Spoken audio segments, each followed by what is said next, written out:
Hello students, today we are going to discuss class 7th chapter 1st of civics. The name of the chapter is on equality. इस chapter में हम equality के बारे में पढ़ेंगे.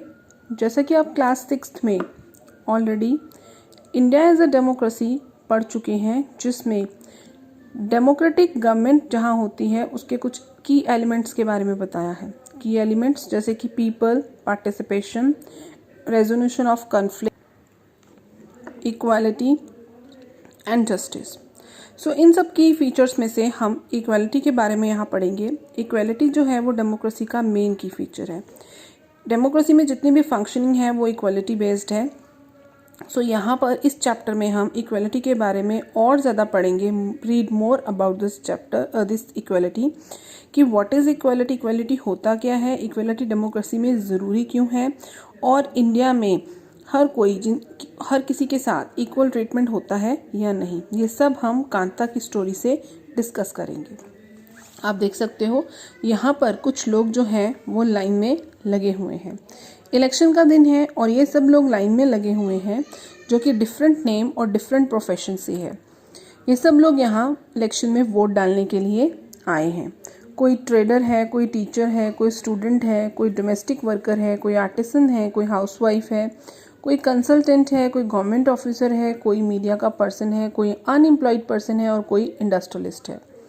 ये सब लोग डिफरेंट प्रोफेशन से हैं, डिफरेंट लोग हैं और ये सब लोग एक लाइन में खड़े हैं और ये सब लोग वोट डालने के लिए आए हैं. इसमें कांता देवी जो कि एक डोमेस्टिक वर्कर है, जो इसके बारे में हम इसमें पढ़ेंगे कि ये क्या कहती है. ये अपनी फ्रेंड सुजाता से बात करते हुए कहती है, isn't it good Suja that we can all vote as equal citizen of our country. वो कहती है कि क्या ये अच्छा नहीं है कि हम सब कंट्री के एक इक्वल सिटीजन्स हैं और यहाँ वोट डालने के लिए आए हैं और सब लाइन में हैं. इवन कि जैन साहब जो हैं वो भी उनके साथ लाइन में खड़े हैं. जैन साहब वो हैं जिनके यहाँ पर कांता जो है वो डोमेस्टिक वर्कर का काम करती है, मीन्स मेड का काम करती है. सुजाता कहती है यस. अब कांता की टर्न आ जाती है और कांता जो है वोट डालने के लिए जाती है और वोट डालते हुए वो सोचती है कि वो वोट उसे देगी जिसने उसके एरिया में पाइप वाटर लाने का प्रॉमिस किया था. अब जो है वोट डालने के बाद कांता और सुजाता घर वापस जा रहे होते हैं और कांता जो है वो सुजाता से कहती है कि उसकी गुड़िया जो है वो काफ़ी ज़्यादा बीमार है और अब आज वो उसे हॉस्पिटल लेकर जाएगी. लेकिन उससे पहले वो जैन साहब के घर जाएगी, वहाँ पर अपना सारा काम फिनिश करेगी और उनसे वो एडवांस लेगी. उससे तब वो अपने घर जाती है और घर जाकर अपनी बेटी को कुछ पीने के लिए देती है और उसे कहती है कि वो जल्द ही शाम को वापस आ जाएगी और फिर वो उसको हॉस्पिटल लेकर जाएगी दिखाने के लिए. और जब वो बाहर निकलती है घर से तो वो देखती है कि उसकी बस्ती जो है वो नेवर क्लीन, कभी भी क्लीन नहीं हुई, जिसकी वजह से उसकी गुड़िया जो है वो अक्सर बीमार हो जाया करती है. जैन साहब के घर पर जाकर जब वो काम करती है तो मिसेस जैन उसको कहती है कि कॉर्नर्स को अच्छे से साफ़ करो. फिर वो उसे एडवांस देती है और कहती है कि कांता अब तुम हमेशा एडवांस लेने की आदत मत बना लेना. वो कहती है नो मैडम. उसके बाद पैसे लेकर शाम को वो अपनी बच्ची को साथ में लेकर जो है हॉस्पिटल जाती है और हॉस्पिटल में उसे एक लंबी लाइन में खड़े होना पड़ता है अपनी बेटी का चेकअप करवाने के लिए. तब वो सोचती है कि जैन मैडम और जैन साहब में stand in line to vote but they never have to do it when their children are sick. वो कहती है कि जैन मैडम और जैन साहब जो हैं वो वोट के लिए बेशक वो लाइन में खड़े हो सकते हैं, लेकिन अगर उनके बच्चे बीमार हों तो शायद वो कभी लाइन में खड़े नहीं हुए होंगे. ऐसी थॉट उसके माइंड में आती है. वो कहती है कि जब वोट देना है तब चाहे गरीब है चाहे अमीर, सब एक लाइन में खड़े हैं. उसके जिनके घर पे वो काम करती है वो भी बहुत अमीर है और वो भी लाइन में खड़े हैं, वोट डालने आए हैं. लेकिन जैसे कि वो गरीब है और उसके पास पैसे नहीं हैं इतने, तो उसे अगर अपनी बच्ची का चेकअप करवाना है तब भी उसे लाइन में खड़े होना पड़ता है. सुबह की सिचुएशन और शाम की सिचुएशन में बहुत फ़र्क होता है. तो आगे बात की गई है इक्वल राइट टू वोट के बारे में, जिसमें बताया गया है कि in a democratic country like India all adults irrespective of what religion they belong to how much education they have, what caste they are, or whether they are rich or poor are allowed to vote. And this, as you have already read in the class 6th book, is called Universal Adult Franchise. This is very important. इसमें हमेशा 1 mark का question आता है और यहाँ पर ये बताया गया है कि डेमोक्रेटिक कंट्री में, जैसे कि इंडिया एक डेमोक्रेटिक कंट्री है, जितने भी एडल्ट हैं मींस 18 और 18 ईयर से अबव जो लोग हैं, वो चाहे किसी भी धर्म को मानने वाले हों, किसी भी रिलीजन को फॉलो करने वाले हों, उनकी चाहे कितनी भी एजुकेशन हो, कितने भी वो पढ़े लिखे हों या कम पढ़े लिखे हों या ज़्यादा पढ़े लिखे हों, किसी भी कास्ट से वो बिलोंग करते हों, चाहे वो अमीर हों चाहे वो पुअर हों, आप क्लास 6 में भी इसके बारे में पढ़ चुके हैं, उन सबको वोट डालने का हक है और इसे हम कहते हैं यूनिवर्सल एडल्ट फ्रेंचाइज।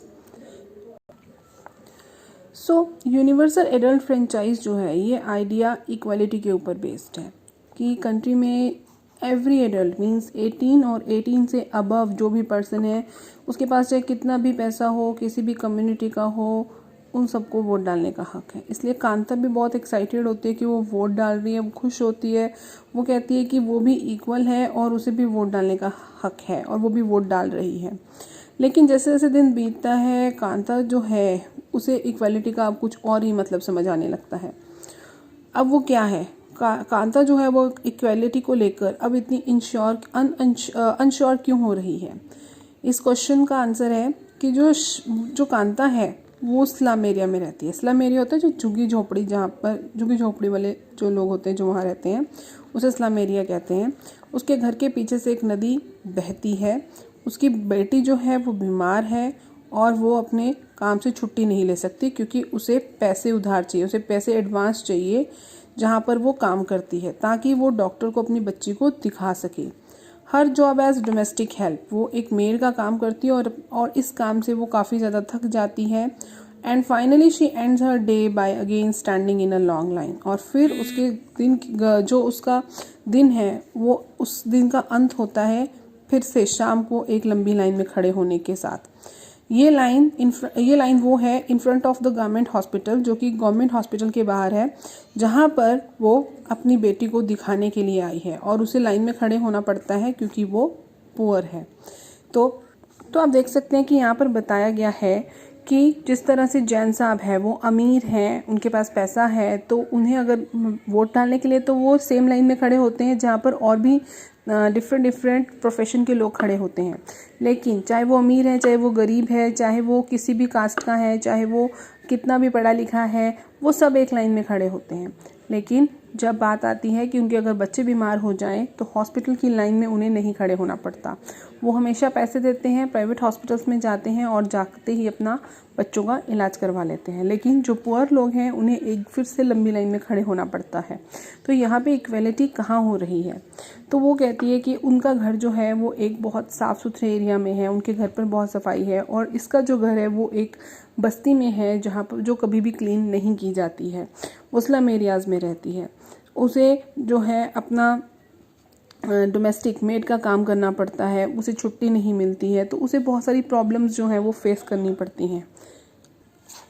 तो ये है एक type equal right to vote. अब इसके साथ है other kinds of equality. Equality के साथ साथ कुछ और भी अदर टाइप्स भी हैं, जैसे कि कांता को आपने देखा कि डेमोक्रेटिक इंडिया में उसे वोट है,